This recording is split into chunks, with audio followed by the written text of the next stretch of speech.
Salam sejahtera Malaysia, denyut nadi suara rakyat bergema di channel ini. Jangan lupa tekan butang subscribe, like dan share. Malaysia kita punya, cintai Malaysiaku, kita jaga kita.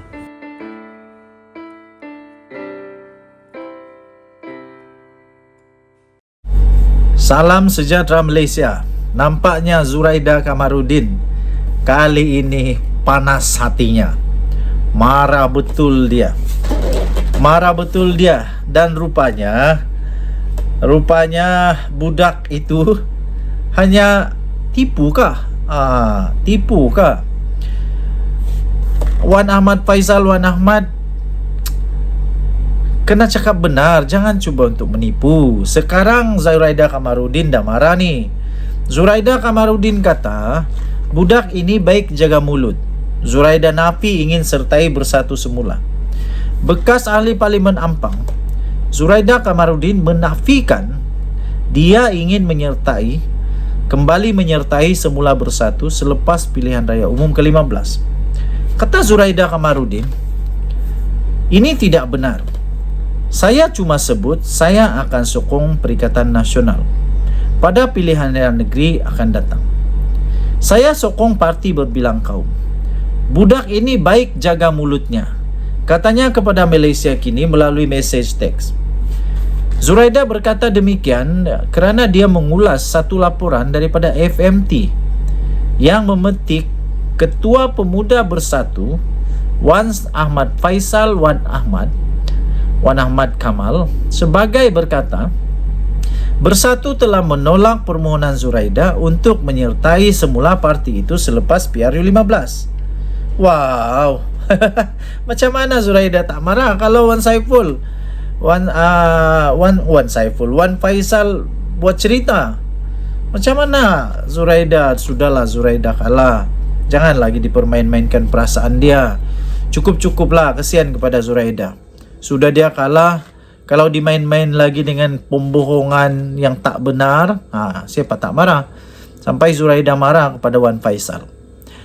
Ini menurut ahli Parlimen Machang itu kerana Zuraida sebelum ini enggan melepaskan jawatan menteri yang diisi atas Kota Bersatu selepas keluar parti. Tambah Wan Faisal, keputusan menolak permohonan Zuraida itu dibuat secara sebulat suara. Sejak bila Zuraida nak memohon balik masuk? Zuraida kata dia tak mau masuk PN Bersatu. Yang dia kata dia sokong PN saja. Mengulas lanjut, Zuraida berkata dia akan menghubungi Wan Faisal untuk menjelaskan perkara itu. Habislah Wan Faisal hari ini kena sound dengan Zuraida. Zuraida menyertai Bersatu selepas dipecat daripada PKR susulan langkah Sheraton pada tahun 2020. Selepas meninggalkan Bersatu, dia menyertai Parti Bangsa Malaysia PBM yang baru ditubuhkan. Tetapi tidak lama kemudian turut dipecat semula berikutan perebutan kuasa dengan presidennya Larry Seng. Zuraida kini adalah timbalan Presiden Muafakat Nasional, sebuah NGO yang diasaskan oleh bekas pemimpin UMNO Anwar Musa. Bekas menteri itu bukan sahaja gagal mempertahankan kerusi Parlimen Ampang yang telah pun disandangnya selama 3 panggal pada PRU 15, tapi juga kehilangan wang pertaruhannya. Sikit sangat yang sokong dengan dia. Agaknya mereka dah marah dengan tindakan Zuraida Kamarudin, terutamanya apabila dia melompat keluar lah, masuk lagi, sampai ada orang yang gelar dia Queen of Frog. Bulan lalu katanya dia menyokong Perikatan Nasional pada pilihan raya negeri akan datang di 6 negeri. Jadi rupanya Wan Faisal salah faham. Nah, sekarang Zuraida tak puas hati. Lebih baik budak tu jaga mulut, dia kata. Budak ni baik jaga mulut. Hoyo, padan muka. Kita jumpa lagi. Bye-bye. Salam sejahtera Malaysia. Denyut nadi suara rakyat bergema di channel ini.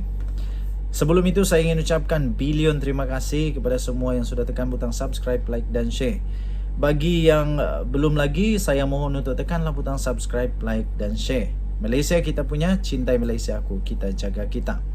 Tuan-tuan dan puan-puan yang dihormati sekalian, Anwar Musa pula kali ini disebut di dalam satu kes rasuah bernilai 7,5 juta ringgit. Nama Anwar Musa pula disebut kali ini. Wow. Ini tentang apa? Tentang satu isu yang cukup besar yang memang terkenal di Malaysia, Menara Kuala Lumpur. Pengarah syarikat, seorang pengarah syarikat telah dituduh, kemudiannya juga dituduh di mahkamah kerana cuba menyogok Anwar Musa sebanyak 7,5 juta ringgit Malaysia. Seorang pengarah syarikat seorang pengarah syarikat minta untuk dia dibicarakan kerana beliau telah didakwa telah menawarkan rasuah berjumlah 7,5 juta ringgit Malaysia sebagai satu dorongan untuk seorang menteri bagi mempercepatkan cadangan penjualan saham dan pengambilalihan konsesi daripada Menara Kuala Lumpur Sdn Bhd, Menara KL. Beliau adalah Abdul Hamid Sheikh Abdul Razak Sheikh, iaitu seorang pengarah urusan sebuah syarikat bernama Hydro Shopee. Yang syarikatnya telah mengambil alih konsesi itu telah didakwa menawarkan RM500,000 setahun selama 15 tahun. Maknanya 7 juta lah, atau 7.5 juta kepada bekas Menteri Komunikasi dan Multimedia Anwar Musa melalui pengarah My Creative Venture Tan Serlek. Mengikut pertuduhan di bawah Seksyen 16-B Akta SPRM yang dibacakan di hadapan Hakim Mahkamah Session Suzana Hussein, tawaran itu telah dibuat di antara Julai dan Ogos tahun lalu di Kementerian Komunikasi dan Multimedia di Putrajaya. Suzana telah menetapkan ikat jamin RM50,000 dan meminta Abdul Hamid melapor diri di Ibu Pejabat SPRM di Kuala Lumpur 2 bulan sekali mulai Mei tahun ini sehinggalah perbicaraan selesai. Dia juga diarahkan untuk menyerahkan pasportnya kepada mahkamah. Mahkamah telah menetapkan 2 Jun untuk sebutan semula kes. Sebelum ini, SPRM dilaporkan telah menyiasat dakwaan berhubung penjualan saham yang mencurigakan dan pengambil alihan konsesi penyelenggaraan Menara KL daripada Menara Kuala Lumpur Sdn Bhd, sebuah syarikat milik penuh Telekom Malaysia TM. Secara berasingan di mahkamah berbeza, Hydro Shopee Sdn Bhd didakwa mengikut Seksyen 17-1-A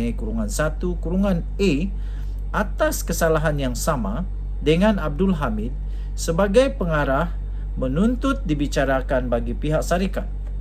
Magistrate Rozina Ayub membenarkan ikat jamin sebanyak RM50,000 berasingan dengan syarat sama seperti pertuduhan yang terdahulu.